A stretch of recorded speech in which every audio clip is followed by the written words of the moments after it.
tutorial selanjutnya yang akan saya jelaskan mengenai bagaimana tata cara menggunakan global mapper dalam hal pembuatan kontur. Oke, di sini untuk pembuatan kontur kita memerlukan software global mapper. Salah satunya adalah global mapper dan dengan data yang berupa data digital elevation model atau yang kita sebut DEM, data DEM dengan ekstensi .dem atau ekstensi .tif. Oke, baik, langsung saja untuk memulai pembuatan kontur, kita harus membuka softwarenya. Oke, kita buka global mapper. Nah, ini adalah tampilan global mapper 18. Mungkin Anda banyak yang menggunakan global mapper 15 dan 13 pada umumnya. Nah, kali ini saya menggunakan global mapper 18. Tidak beda jauh, dan dari segi panel semuanya sama. Nah, hanya saja dia ada beberapa letak yang diubah berdasarkan menu barunya. Oke, dalam pembuatan, langsung saja ke pembuatan konturnya. Kita buka datanya. Nah, di sini saya mempunyai data DEM dengan ekstensi TIFF. Untuk ekstensi terserah Anda, kira-kira data apa yang Anda punya, silahkan gunakan. .dem boleh, .tif juga boleh. Kita langsung open. Nah, nanti akan muncul data digital elevation model yang mana terlihat seperti ini. Dia mempunyai tiren yang bisa kita analisis, mana yang punggungan, mana yang dataran. Nah, untuk membuat kontur kita bisa langsung menggunakan analisis. Nah, generate kontur ini untuk versi global mapper di atas 13, dia menggunakan analisis dan generate kontur. Kalau global mapper dengan versi 13 ke bawah, dia menggunakan file generate kontur. Di bagian bawah sini akan keluar generate kontur.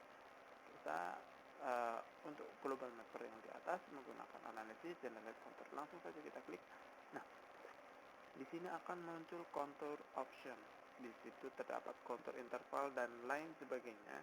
Ada elevation range, kita mulai dari berapa hingga berapa dan lain sebagainya. Nah, yang perlu kita perhatikan di sini adalah interval kontur.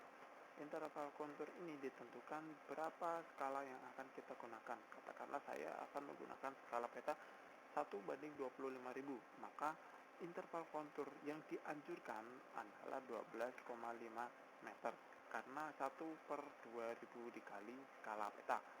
Oke, untuk simplification dan tiling ini tidak perlu diubah-ubah lagi. Kemudian langsung ke contour bound. Contour bound ini berfungsi untuk membatasi daerah yang akan kita gunakan. Jadi kalau data kita sudah sesuai dengan coupling kita dapat menggunakan all loaded data. Kalau coupling kita terlalu besar, di DEM-nya terlalu besar, maka kita bisa melakukan draw a box. Nah, kita langsung bisa mengotakinya, kemudian klik OK. Akan muncul kotakan ini. Untuk versi global mapper di atas 13 akan muncul kotakan kuning ini. Nah, untuk versi yang 13 tidak akan muncul kotakan ini, tapi sama-sama sudah merubah current projection geographic. Ini menentukan batas kiri atas dan batas kanan bawah dari kotak kuning tersebut. Oke, saya akan menggunakan all loaded data karena data DEM saya sudah mencukupi dalam artian sesuai dengan yang saya inginkan.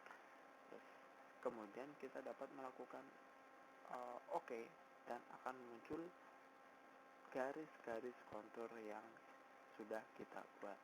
Nah, garis kontur ini dapat kita proses di dalam sini di global mapper ini sendiri, atau kita dapat melakukan pemrosesan di luar global mapper, katakanlah di Mapinfo atau ArcGIS dan lain sebagainya.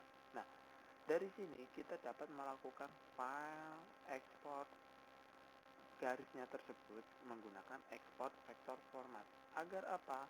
Agar garis-garis tersebut dapat kita ubah sesuai keinginan kita. Katakanlah kita mau menghapus beberapa garis yang tidak kita inginkan atau bagaimana, itu dapat kita lakukan. Nah, untuk ekstensi yang akan kita keluarkan,